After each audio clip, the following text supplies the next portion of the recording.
R নয়নৰ নীৰ ধাৰায় বহৈ শোকত আকুল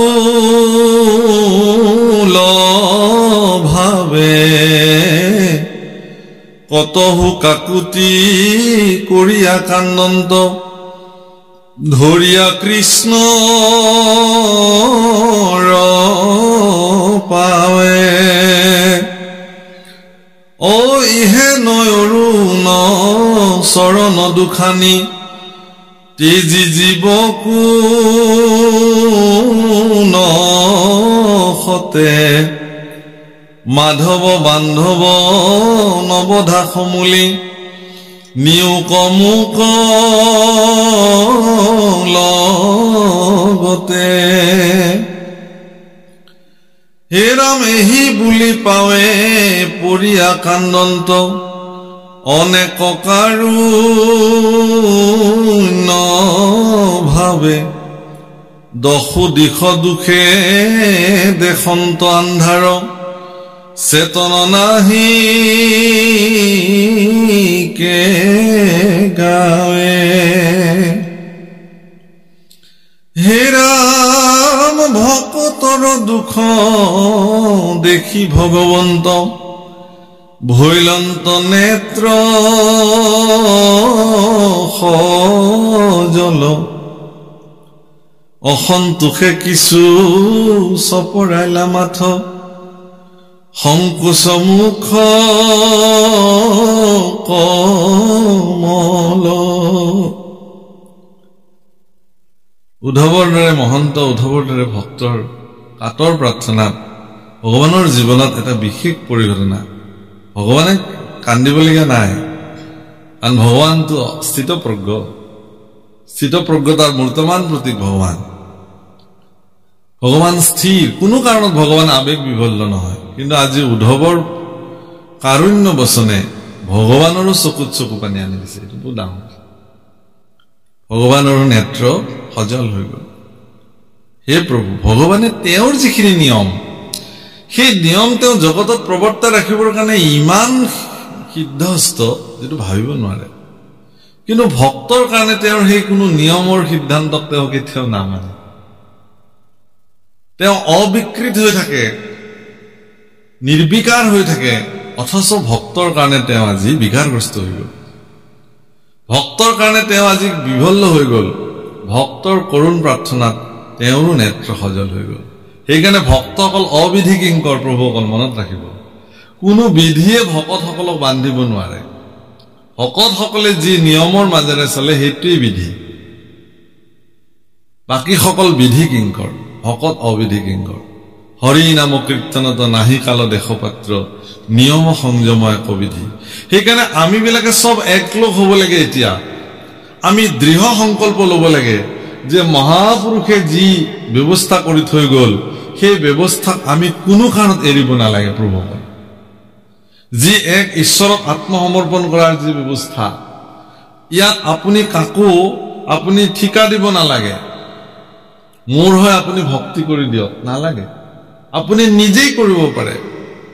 আপুনি নিজে নাম নাওক আপুনি নিজে পাঠ কৰক আপুনি নিজে ভগৱানৰ ওচৰত কান্দি কান্দি প্ৰাৰ্থনা কৰক আপুনি নিজে ভগৱানৰ ওচৰত যি আনিছে তাকে শৰাই হিচাপে নিবেদন কৰক মানে প্ৰসাদ হিচাপে তাক গ্ৰহণ কৰক নিজেই কৰক কাকো নালাগে আপোনাৰ চিত্ত শুদ্ধ হলেই হ'ল সব শুদ্ধ হৈ যাব অত্যন্ত কপট আৰু অশুদ্ধ চিত্তৰ মানুহে ফালি ফুটালৈ যিমান বেগ ভোখাৰে নাহক কিয় তেওঁ অৰ্পণ কৰা হেৰি নিবেদন ভগৱানে গ্ৰহণ নকৰিব পাৰে কিন্তু আপোনাৰ যদি হৃদয়ত অত্যন্ত সৰল সহজ মনোবৃত্তি আছে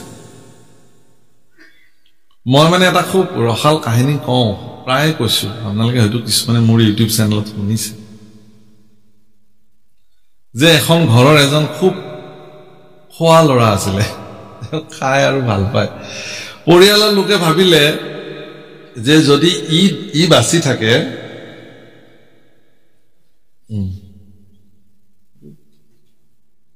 ঠিক কৰি দিয়কচোন বোলে বুজাইছ নহয় না ইফালৰ পৰা দিয়ক ওপৰৰ পৰা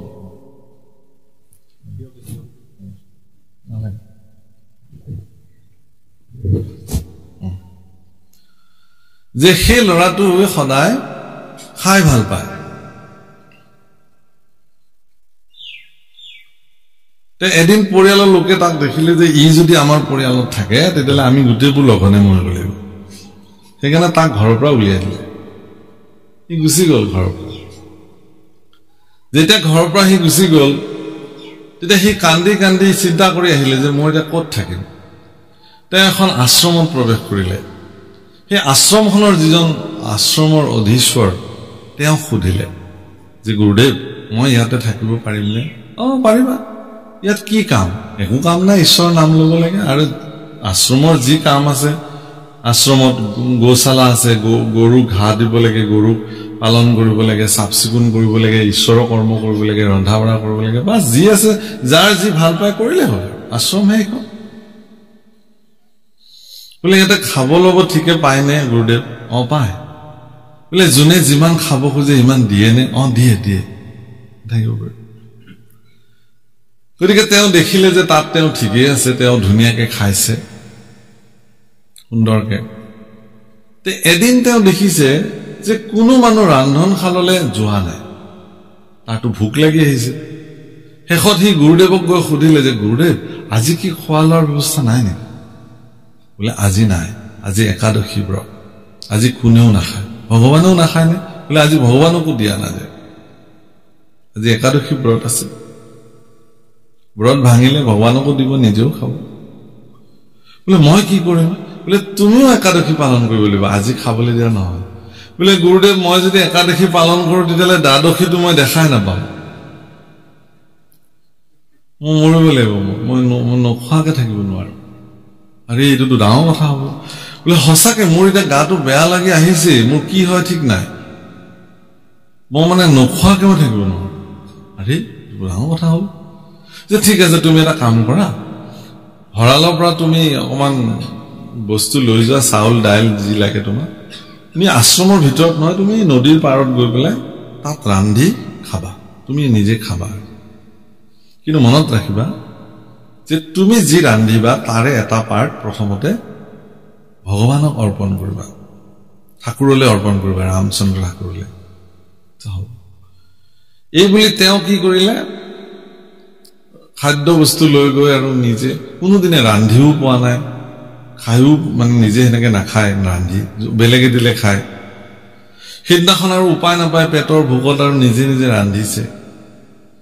তে ৰান্ধি বাঢ়ি এতিয়া ভগৱানক কেনেকে ভোগ লগাব লাগে এইটোতো নাজানে প্ৰভু অকল ভগৱানক ভোগ লগোৱা এটা প্ৰক্ৰিয়া আছে ভোগ মানে আপুনি যে আজি শৰাই নিবেদন কৰিছে ইয়াকো ভোগ লগোৱা বুলি কয় ভগৱানক খালি মহাপুৰুষ শংকৰদেৱ গুৰুজনে আমাৰ ইয়াতে ভোগৰ ব্যৱস্থাটো বেলেগ কৰিলে ভাৰতবৰ্ষৰ অন্য লগত নিমিলে আজি জগন্নাথত যেনেকে চাউল মানে ভাত দাইল চব্জি খিচিৰি সব দিয়ে বৃন্দাবনত যেনেকে মিঠাই বস্তু দিয়ে মাখন চঞ্চুপুৰি মোৱা লাৰু এইবিলাক দিয়ে এইবিলাক ভোগ বুলি কয় ভগৱানৰ ভোগ আমি যে মগু কল আদা এইবিলাক মিশ্ৰণ কৰি দিছো ইও ভোগেই হয় ভগৱানৰ কাৰণে ভগৱানৰ কৃপা দৃষ্টি হোৱাৰ পিছত যেতিয়া উভতি আহে তাক প্ৰসাদ বোলে ভগৱানলৈ প্ৰসাদ আগবঢ়োৱা নাযায় কিন্তু কাৰণ ভগৱানক প্ৰসাদ দিয়াৰ অধিকাৰ আমাৰ নাই প্ৰসাদ মানে কৃপা ভগৱানক কৃপা কৰাৰ অধিকাৰ আমাৰ নাই ভগৱানৰহে আমাক কৃপা কৰিব এতেকে ভগৱানৰ চৰণৰ পৰা নিবেদিত দ্ৰব্য ভোগ যেতিয়া পুনঃ ভকতলৈ উভতি আহে সেইখিনিকহে প্ৰসাদ বোলে তো তেওঁ এতিয়া কেনেকে ভোগ লগাব এইটোতো নাজানে এইটো এটা মানে বৃন্দাবনৰ ঘটনা তাৰপিছত তেওঁ কি কৰিলে মানে গোটেই দ্ৰব্য বস্তুখিনি আগবঢ়াই দিছে দি পেলাই তেওঁ খুব ধুনীয়াকৈ প্ৰভু ৰামক মাতিছে হে ৰামচন্দ্ৰ তুমি আহা মই ভোগ লগাইছো তুমি ভোগখিনি গ্ৰহণ কৰা মইতো নাজানো একো মন্ত্ৰও নাজানো স্তুতিও নাজানো একোৱেই নাজানো এনেকে বহুত মাতিছে কিন্তু ভগৱানটো নাহে এতিয়া যিমানে সময় গৈছে তেওঁৰ আকৌ ভোগটো বেছি আহি লাগিছেগে তাতে আকৌ অন্ন সন্মুখত বিদ্যমান শেষত তেওঁ এই বুলি কৈছে যে হে ভগৱান ভোগ দিয়াৰ পিছত আৰু ইমানকে মাতিব লাগে নে আজি একাদশী তুমি কতো নোপোৱা খাবলে সব বন্ধ আজি গতিকে তোমাৰ ভাগ্য ভাল প্ৰভু আজি ময়ে তোমাৰ কাৰণে মাত্ৰ ৰান্ধি দিছো গতিকে ইমান আৰু তুমি ভেমপস্তি কৰি থাকিব নালাগে সোনকালে আহা আৰু তুমিও খোৱা মোকো ৰক্ষা কৰা তে সঁচাকেতো প্ৰভু ৰাম আহি সাক্ষাৎ বিদ্যমান হৈ গ'ল লগত সীতা দুগৰাকী আহি সন্মুখত যেতিয়া জাজ্জল্যমান হৈ গ'ল কিন্তু ভয় খাৰি সঁচাকে প্ৰভু আহি ওলালে কিন্তু তাৰ মনত চিন্তা হ'ল কি যে মোকতো এজন ভগৱানৰ কাৰণে কৈছিলে মই হিমতে মোক দুজনৰ কাৰণে আনিছিলো এতিয়া দেখোন দুজন ভগৱান আহি ওলালে এটা মোৰ ভাগত কমেই পৰিব নেকি তাৰ এবাৰ হি খাদ্য বস্তুলৈ চাইছে এবাৰ ভগৱানলৈ চাইছে ভগৱানে বোলে কি হৈছে ন তোমাৰ দিয়া আকৌ ভোগ তুমি মাতিছা আমি আহিছো তাকে প্ৰভু ঠিক আছে লওক প্ৰভু না তোমাৰ মনত কিবা এটা খেলি আছে কোৱাচোন কি না একো নাই আপুনি লওক প্ৰভু ভগৱানক ল'বলৈ দিলে তাৰ পিছত তেওঁ দ্বিতীয়বাৰৰ কাৰণে দ্বিতীয়বাৰ একাদশী আহিলে ভগৱানক তেওঁ কৈছে সিদিনাখন যে প্ৰভু তুমি ভোগটো খোৱা অহা একাদশীত মই পুনঃ এই স্থানতে তোমাৰ কাৰণে ভোগ বনাম ইমান যাতে মাতিব নালাগে প্ৰভু এবাৰ ক'লে যাতে আহা আৰু এটা মোৰ নিবেদন কিমান গৰাকী আহিব মোক হিচাপটো দিলে ভাল হয় কাৰণ মই নহলে হিচাপটো হেনেকে গুৰুদেৱে দিয়েতো ৰামচন্দ্ৰই ক'লে হ'ব এইটো সময়ত দেখা যাব এই বুলি ভোগ লৈ গুচি গ'ল প্ৰভু সি আহি পেলাই গুৰুদেৱক ক'লে যে গুৰুদেৱ আপুনি এজন ঠাকুৰৰ কথা কৈছিলে দুগৰাকী ঠাকুৰ আহিলে দুজন ভগৱান আহিলে অহাবাৰ কিন্তু মোক দুজনৰ কাৰণে দিব গুৰুদেৱে মহিষীকে হাঁহিছে কোনবা ঠাকুৰ আহি ওলালে কোনবা আহি মানুহে খালে এবাৰ হ'ব ঠিক আছে অহাবাৰ তাক দুজনৰ কাৰণে দিবা এই দুজনৰ কাৰণে দিলে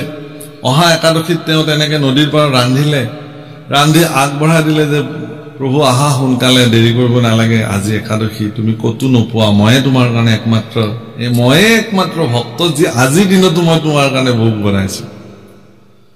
তে ভগৱান আহিলে সেইদিনাখন আকৌ ভগৱানৰ লগত লক্ষ্মণো আহিছে ৰাম লক্ষ্মণ সীতা আজি আকৌ তিনিটা এতিয়া এবাৰ ভগৱানলৈ চাইছে এবাৰ ভোগলৈ চাইছে আজি দুজনৰ কাৰণে আনিলো আহিল আকৌ তিনিজন ৰামচন্দ্ৰই আকৌ মিছিকে হাঁহি মাৰি কৈছে তেওঁতো অন্তৰ্যামী বুজি পাইতো চব কথা কি হ'ল তোমাৰ স্যাৰ একো নাই প্ৰভু একো নাই ভোগ লওক অহাবাৰ কিমানজন আহিব এইটো ক'ব দেই মোক হ'ব তে অহাবাৰ একাদশীত তেওঁ কি কৰিলে গুৰুদেৱক ক'লে যে গুৰুদেৱ তুমি যিজন ঠাকুৰক মোৰ ভগৱানক মাতিবলৈ দিয়া এই ভগৱানজনৰ কোনো হিচাপ নাই কেইজন আহে তেওঁ মন গ'লে বেছিকে গুচি আহে গতিকে আজি মোক অকমান বেছিকে দিয়া তেওঁ যদি আজি কিবা কথাত 12 জন 10 জন লৈ আহে লগত মোৰটো কি হ'ব মোৰটো ভাগটো নাপাম মই এই দুটা একাদশীত মানে অৱশিষ্ট কোনো মতেহে গ্ৰহণ কৰিছো তেতিয়া গুৰুদেৱে ক'লে ঠিক আছে তোমাৰ যি মন যায় লৈ যোৱা কিন্তু আজি গুৰুদেৱ তেওঁৰ পিছে আহিল মনে যে এওঁনো কোন ভগৱানক খুৱাই চাওঁ আহিছে সেইদিনাখন তেওঁ কি কৰিছে গোটেই দ্ৰব্য বস্তু নৰন্ধাকে আগবঢ়াই দিছে দি পেলাই ভগৱানক মাতি আছে প্ৰভু আহা ভোগ গ্ৰহণ কৰিব সেইদিনাখন আৰু একদম ৰাম সীতা লক্ষ্মণ ভৰত শত্ৰুঘ্ন হনুমান জামুন চব আহিছে চব আহি উপস্থিত হৈ গ'ল বোলে ৰাম আজিতো বহুত যে ক'তা ভোগটো তুমি আজি ৰান্ধাই নাই আৰু মাতিছা আমাক যে প্ৰভু তোমাৰ হিচাপটো ঠিক নাই নহয় কিমান আহে সেইকাৰণে আজি ৰন্ধা নাই সব আগবঢ়াই দিছো আৰু তোমালোকে নিজে নিজে ৰান্ধা আৰু ৰান্ধি মিলি খোৱা আৰু ইমান সহজ সৰল মনোবৃত্তি শেষত যেনিবা তেতিয়া কি কৰিলে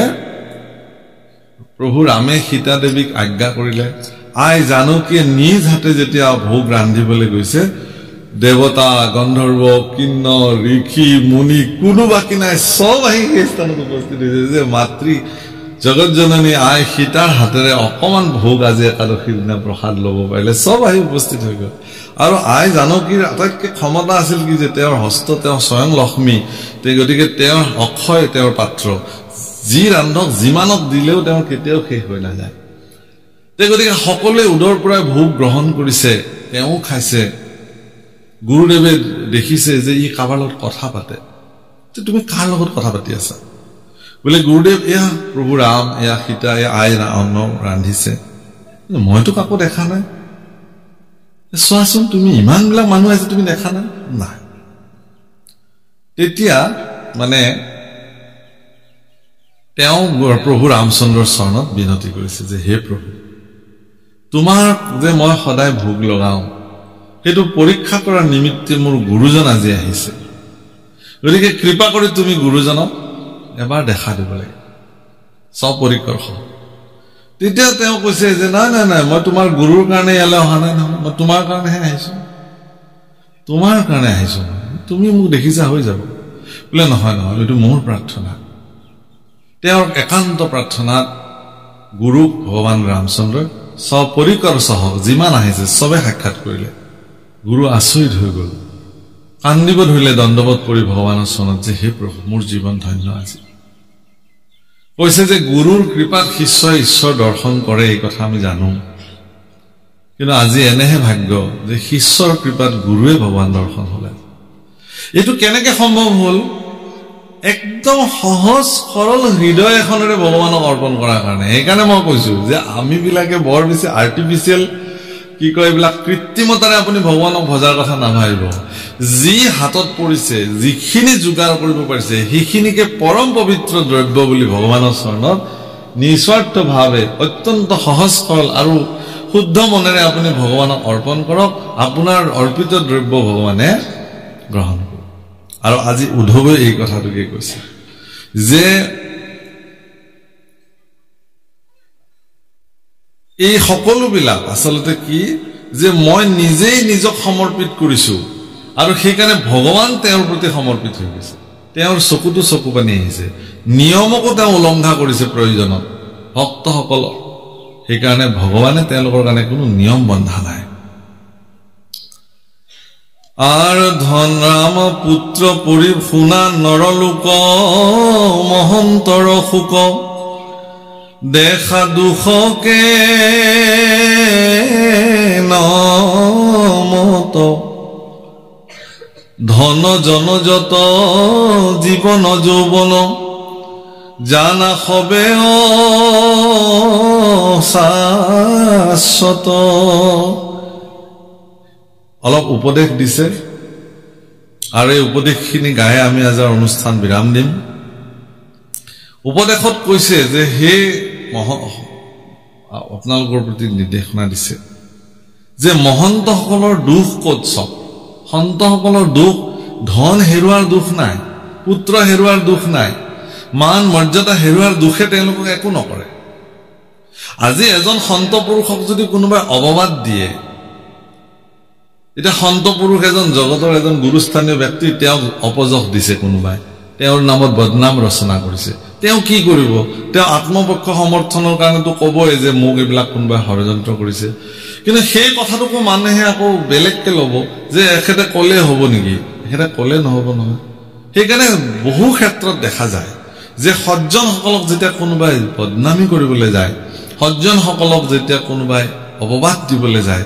বহু ক্ষেত্ৰত সজ্জনসকল মৌন হৈ থাকে ঈশ্বৰক ধ্যান থাকে যে প্ৰভু তুমি কৰিবা এদিন স্বচ্ছতাটো তুমি নিৰ্মাণ কৰিবা গতিকে তেওঁলোক পূৰ্ণৰূপে ভগৱানৰ ওচৰত সমৰ্পিত সেইকাৰণে ভগৱান তেওঁলোকৰ প্ৰতি সমৰ্পিত সেইকাৰণে কৈছে যে দুখ ক'ত মহন্তসকলৰ ধন জন মান মৰ্যাদা হেৰুৱাৰ দুখ সন্তসকলৰ নাই ভগৱানক হেৰুৱাব আজিৰ পৰা সেইটো দুখ তেওঁলোকৰ সেইকাৰণে কৈছে যে ধন জন জীৱন যৌৱন এইবিলাক অশাশ্বত এইবিলাক মিছা এইবিলাকৰ কাৰণে সন্তবিলাকে নাকান্দে কেতিয়াও ৰাম পুত্ৰ পৰিবাৰ সকলে অসাৰ নাতে কতাতে কমায়া খনেকে থাকিয়া খনেকে অন্তৰৈ সাম্যকে মেঘৰ ছায়া এৰাম কেতিক্ষণে পৰে নৰতনুইটো ঔ জীৱন জল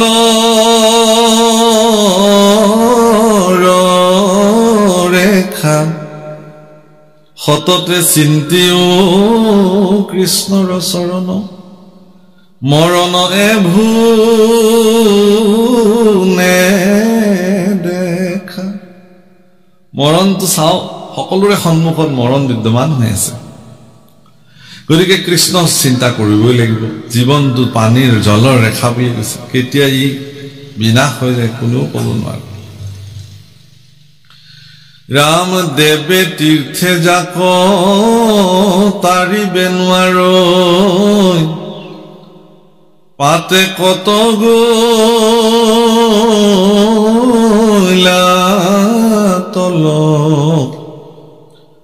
হৰি নাম পাইলে তেখনে উদ্ধাৰে দেখা ভকতি বল দেৱতাই তীৰ্থই অন্যান্য ব্যৱস্থাই তেওঁক তৰিব নোৱাৰে যিবিলাক পাপী একদম নৰকত ডুবি আছে পাতেকত তল গৈ আছে তেনেকুৱা ব্যক্তিও যদি জীৱনত হৰিনাম সংযোগ হৈ যায় তেতিয়াহ'লে সেই হৰিনামে তেওঁ তাৰিব পাৰে হৰে নাম কেৱলম কলো নাস্তি নাস্তব্য গতিৰন্যথা হৰিনাম ব্যতিৰেকে আৰু অন্য গতি নাই নাই নাই হৰিনামৰ বল প্ৰভুসকল সেই হৰিনাম আমি ল'ব লাগে সেই হৰিনামত আমি আশ্ৰয় ল'ব লাগে মহাপুৰুষ কৃপালু গুৰু শংকৰ মাধৱ দুজনাই দেখুৱাই দিয়া বিশুদ্ধ মাৰ্গত আমিবিলাক প্ৰৱৰ্তি থাকিব লাগে জীৱনটোক মানুহ হিচাপে উপভোগ কৰিব লাগে প্ৰভুসকল দানৱ হিচাপে উপভোগ কৰি লাভ নাই সহজ সৰল জীৱন কটাওক কৃতজ্ঞ হওক ভগৱানৰ ওচৰত আপোনাক মানুহ কৰি তেওঁ জন্ম দিছে সমস্ত জীৱক দয়া কৰিব পৰা ক্ষমতা ভগৱানে আপোনাক দিছে সকলো জীৱৰ প্ৰতি কৰুণা দৃষ্টি দিব পৰা কৰুণা গুণ আপোনাক ভগৱানে প্ৰদান কৰিছে আপুনি এইবিলাক কিয় ঢাকি ঢাকি লুকাই লুকাই থৈ দিছে উন্মুক্ত কৰি দিয়ক আপুনি কৰুণা নিধান হৈ যাওক আপুনি দয়াৰ সাগৰ হৈ যাওক আপুনি সকলোৰ প্ৰতি কৃতজ্ঞ হ'বলৈ শিকক সকলোকে প্ৰতি প্ৰেম ভাৱনা আপোনাৰ চাব আপোনাৰ শৰীৰ এনেকুৱা ধনাত্মক ঊৰ্জা সৃষ্টি হৈ যাব আপোনাক যদি কোনোবাই এবাৰ আলিংগন কৰে তেওঁৰ ব্যক্তিৰ শৰীৰতো এক বিশেষ শক্তি উৎপন্ন হৈ যাব সেইকাৰণে যিবিলাক অত্যন্ত ধনাত্মক ব্যক্তি পৃথিৱীত যাৰ মন মানসিকতাত কেতিয়াও ঋণাত্মকতা নাহে তেওঁলোকক যদি কোনোবাই স্পৰ্শ কৰে কেনেবাকে তেতিয়া তেওঁৰ সেই স্পৰ্শ কৰোতাজনৰ জীৱনতো সেই শক্তিসমূহ জাগ্ৰত হৈ যায় এইটো বহুত ডাঙৰ কথা সেইকাৰণে সজ্জনৰ সংগ ল'বৰ কাৰণে কৈছে কাৰণ সজ্জনসকলৰ এৰি দিয়া নিশ্বাসতো পাপ নষ্ট হয় বুলি কৈছে তাৰো বায়ু পাপ সমস্ত হৰে ইমানেই ক্ষমতা সেইকাৰণে মোৰ এইটোৱেই নিবেদন যে আপোনালোকে নিজে বিচাৰ কৰি চাওক শাস্ত্ৰ পঢ়ক কীৰ্তন পঢ়ক নামঘোষা পঢ়ক ভাগৱত পঢ়ক গুৰুজনাৰ বাণীসমূহ পঢ়ক বৰগীতসমূহ গাওক ভাওনাত আপোনালোকে দেখিছে ঈশ্বৰ কেনেকৈ নিৰ্ণয় কৰা হৈছে জীৱ জগতৰ প্ৰতি কেনেকৈ কল্যাণকাৰী দৃষ্টি দিয়া হৈছে গীতাত কৈছে যে অদ্দেষ্টা সৰ্বভূতানাম সকলো ভূতৰ প্ৰতি আপুনি হিংসাশূন্য জীৱন কটাওক আপুনি প্ৰেমৰ মূৰ্তি হৈ যাওকচোন মানুহ আপুনি এনেকুৱা জীৱন আৰু হেনথৰে দ্বিতীয়বাৰ নাপায় আৰু ভাগৱতেও কৈছে এই কথা আৰু যে মানুহ হৈ পৃথিৱীত আহিব আপুনি এই কথা ভাবিবই নোৱাৰে গতিকে আপুনি মানুহ হৈ পৃথিৱীখনলৈ আহিছে এই দুদিনীয়া জীৱনটোত আপুনি জাত পাত উচ্চ নীচ ভেদ ধনী দুখীয়া এইবিলাক ভেদাভেদ সব বাদ দি দিয়ক মানুহ হিচাপে সকলোৱে সকলো আকোৱালি লওক এটা সুন্দৰ জীৱন হৰি ঈশ্বৰ সকলো কাৰণে দুখীজনৰ কাৰণেও ভগৱান সুখীজনৰ কাৰণেও ভগৱান দৰিদ্ৰজনৰ কাৰণেও ভগৱান ধনীজনৰ কাৰণেও ভগৱান পৰম শিক্ষিতজনৰ কাৰণেও ভগৱান মূৰ্খজনৰ কাৰণেও ভগৱান দৈত্যৰ কাৰণেও ভগৱান অসুৰৰ কাৰণেও ভগৱান দেৱতাৰ কাৰণেও ভগৱান সবৰ কাৰণে গতিকে আমি বিলাকে গুৰুজনাই দেখুৱাই থোৱা আৰ্হিৰ পৰা কোনো কাৰণত বিচলিত যাতে নহওঁ তাৰ প্ৰতি দৃঢ়তা হ'ব লাগে আমাক ধুনীয়া নামঘৰ দি থৈ গৈছে নামঘৰটো এখন বিশ্ববিদ্যালয় ক্ষেত্ৰ য'ত আমি জীৱন কষ্টিশীলত ঘঁহি ঘঁহি জীৱন গঢ়িব পাৰোঁ আদৰ্শ শিকিব পাৰোঁ নামঘৰৰ মজিয়াত গুৰুজনাৰ আদৰ্শত জীৱন সুন্দৰ কৰিব পাৰোঁ অসুবিধা একো নাই আমাৰ মাত্ৰ সদিচ্ছাৰ প্ৰয়োজন গতিকে আমাৰ মাজত থকা এই যিবিলাক ভিন্ন মনোবৃত্তি কোনে কি কৰিছে কোন ক'ত গ'লে কোন অসুচি হয় অশুদ্ধ হয় এইবিলাক কথা বাদ দিব লাগে আৰু এতিয়া হয়নে কোনোবাই কোনোবাৰ মংগলজনক অনুষ্ঠানত কোনোবা গ'লে কোনোবা অসুচি হ'ব এনেকুৱা কথা কোনো গুৰুজনাই লিখি থৈ যোৱা নাই সকলোৰে মংগলজনক অনুষ্ঠান আমাৰ কাৰণে সব শ্ৰদ্ধেয় এইটো গতিকে আমি বিলাকে কেতিয়াও বিচলিত হ'ব নালাগে আৰু আটাইতকৈ ডাঙৰ কথা কি হ'ল পৃথিৱীত ধাৰ্মিক ব্যক্তিসকলৰ পৰিচয় সহনশীলতা তেওঁলোক যদি সহনশীলতাৰ সীমা পাৰ কৰি দিয়ে তেতিয়াহ'লে কোনো ধাৰ্মিক নহয় তেতিয়াহ'লে সহনশীলতা থাকিবই লাগিব লগে লগে যদি আপুনি চূড়ান্ত সিদ্ধান্ত লৈ পেলাই তেতিয়াহ'লে সহনশীলতা দেখোন পৃথিৱীৰ পৰা লুপ্ত হৈ যাব যিটো সহনশীল শক্তি সেইটো ভকতসকলৰ আছে ভকতসকলৰ এইটো এটা শ্ৰেষ্ঠ গুণ বুলি ধৰা হৈছে মহন্তৰ ক্ষমাহে ভূষণ ভক্তসকলৰ ক্ষমাই শ্ৰেষ্ঠ অলংকাৰ তেওঁলোকে যোনে যি ক'লেও তেওঁলোকে ক্ষমা কৰি দিব পাৰে হে ভগৱান এইটো মোক কোৱা নাই আচলতে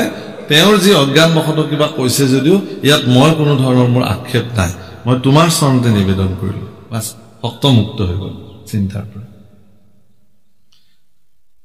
কিন্তু আমি যদি তাকে ধৰি হিংসা প্ৰবৃত্তি পৰস্পৰৰ শত্ৰু হিচাপে থিয় হৈ যাওঁ আমি এমুঠিমান মানুহ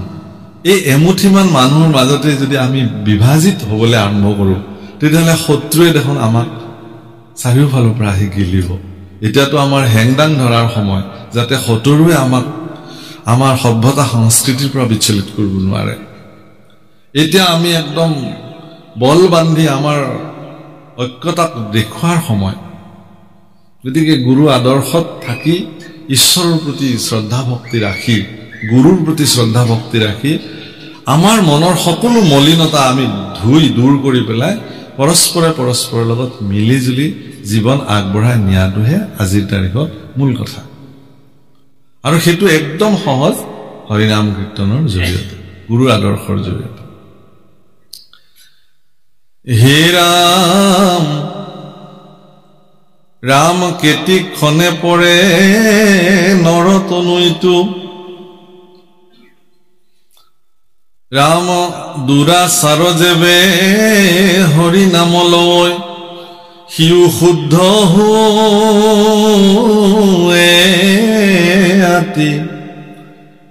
কৃষ্ণক স্মৰণে হুৱতে খনে অন্তজ উত্তম আতি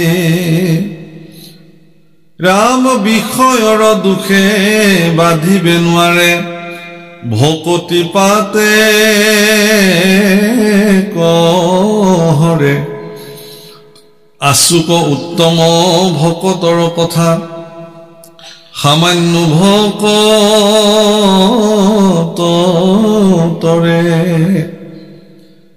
আৰু ভকতিৰ দেখি আচাৰ্য মহিমা ভৈলন্ত কৃষ্ণ বিস্ময় হেন জানিতো হৰিৰ নামত এৰিও হবে সংশয় গতিকে কিবা যদি মনত সন্দেহ সংশয় আছিল হৰিনামত সকলো বাদ দিলো হৰিনামত কোনো সংশয় ৰাখিবলৈ হৰিনামে তাৰিব নিশ্চিত যি পৰীক্ষিতে এদিন মৰিলো বুলি ভাগৱত শুনিছিল সেই পৰীক্ষিতে শেষত কি বুলি কৈছে যে মই তৰিলো ভাগৱত এনেকুৱা এখন শাস্ত্ৰ যি এজন ব্যক্তিক মৰিলুৰ পৰা তৰিলুলৈকে লৈ যায় হৰিনাম সেই ব্যৱস্থা গতিকে শ্ৰেষ্ঠ ভকতসকলৰ কথা বাদেই দিলো সামান্য ভকতসকলো তৰি যাব পাৰে ভাগৱতে কৈছে শ্ৰেষ্ঠ ভকত সামান্য আপোনাৰ মোৰ দৃষ্টিতটো শ্ৰেষ্ঠ আৰু সামান্য ভকতৰ কোনো পাৰ্থক্যই নাই আমাৰ দৃষ্টিত সব ভকত সকলো ভকত বাৰু যি নহওক প্ৰভুসকল আইসকল এই প্ৰায় 2.5 ঘণ্টা সময় আপোনালোকৰ মাজত কটালো আৰু ভাগৱতৰ এই কথাই সাম্যক অমৃত আমাৰ নিচিনা মূঢ়মতিক আপোনাসবে বুলান্দি আনিছে আমি কি ক'ব পাৰিছো নাজানো আৰু এইখিনিও কথা কৈ থলো যে যদি আমাৰ বাক্য বচনত যদি কৰবাত কিবা দুখাদোষ হৈছে বুলি আপোনালোকে ভাবে সেইখিনি আপোনালোকে বাদ দিব আপোনালোকৰ মনে যিখিনি শুদ্ধ বুলি ধৰিছে সেইখিনিহে গ্ৰহণ কৰিব আমি কৈছো বুলি যে তাক মানিবই লাগিব এনে কোনো কথা নাই আমি আপোনালোকৰ প্ৰতি এই নিবেদন আগবঢ়ালো ভগৱন্ত পুৰুষে আপোনালোক সকলোকে ভক্তিযুক্ত কৰি ৰাখক আপোনালোক নিৰোগী কৰি ৰাখক আপোনালোকক পৰিয়ালসমূহ শান্তিপূৰ্ণভাৱে চলক ল'ৰা ছোৱালীবিলাক সৎ ব্যক্তি হিচাপে নিৰূপণ হওক এই অঞ্চলবাসী ৰাইজৰ সৰ্বতো প্ৰকাৰৰ মংগল ভগৱানে সাধন কৰক। এই পবিত্ৰ আসনৰ পৰাই ভগৱানৰ চৰণত কোটি কোটি প্ৰণাম নিবেদন কৰিলো আৰু আমাৰ বাণীক ইমানতে বিৰাম দিবলৈ আগবাঢ়িছো। শেষৰ পদভাগ গাই আমি আমাৰ অনুষ্ঠান সামৰিছো। বিশেষভাৱে আমাৰ এই পৰিয়ালটি যেটো নৰেন্দ্ৰ দত্তবাবুৰ পৰিয়াল, আমাৰ মানস বা আমাৰ গয়া ৰাইজ সকলোৰ প্ৰতি মই কৃতজ্ঞ হলো যে আমাৰ নিচিনা এগৰাকী অজ্ঞানী মূঢ়মতী কৃষ্ণ কথা কোৱাৰ সুযোগ আজি ইমান ধুনীয়া বাতাবৰণ এটা নিৰ্মাণ কৰি দিলে আৰু আমিও নিজকে ধন্য হলো। আচলতে আপোনাৰ খবৰ দৰে সজ্জনসকলক দৰ্শন পোৱাটো আমাৰ কাৰণে ভাগ্য বুলি আমি ভাবো। কাৰণ আপোনালোকৰ দৰে পৰম সজ্জনসকল যদি জগতত নাথাকিলহেঁতেন, কৃষ্ণ কথা জগতত প্ৰৱৰ্তি নাথাকিলে। আপোনালোকৰ ভিতৰত জাগ্ৰত হৈ থকা কৃষ্ণ কথাৰ প্ৰতি থকা সদিচ্ছাই আচলতে আমাৰ নিচিনা ভক্তসকলক কৃষ্ণ কথা ক'বৰ কাৰণে বাধ্য কৰাইছে, আমাক এই পৰিৱেশত থাকিবৰ কাৰণে প্ৰেৰণা দিছে। গতিকে এই প্ৰেৰণা সৰ্বদা দি থাকিব, যাতে কৃষ্ণ কথা কৈ গোটেই জীৱন অতিবাহিত কৰিব পাৰো। এই প্ৰাৰ্থনাৰে আজিৰ অনুষ্ঠান সামৰিবলৈ লৈছো। আৰ দেৱৰ পৰম ঈশ্বৰ মাধৱ, ধৰ্মৰ ঈশ্বৰ নাম, সুদৃঢ় বিশ্বাসে কৰি নিয়ন্ত্ৰে ডাকিবলা ৰাম।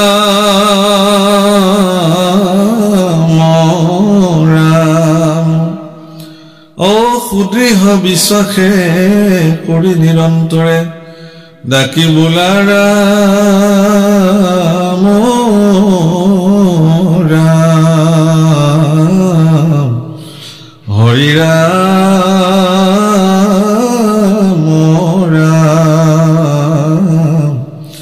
কৃষ্ণ শংকৰ গুৰু হৰি ৰাম ৰাম ৰাম কৃষ্ণ। জয় ৰাম বোলা, জয় নাৰায়ণ বোলা, জয় কৃষ্ণ বোলা, জয় জগৎগুৰু শ্ৰীমন্ত শংকৰ। কৃষ্ণ হৰি ৰাম বোলে নম।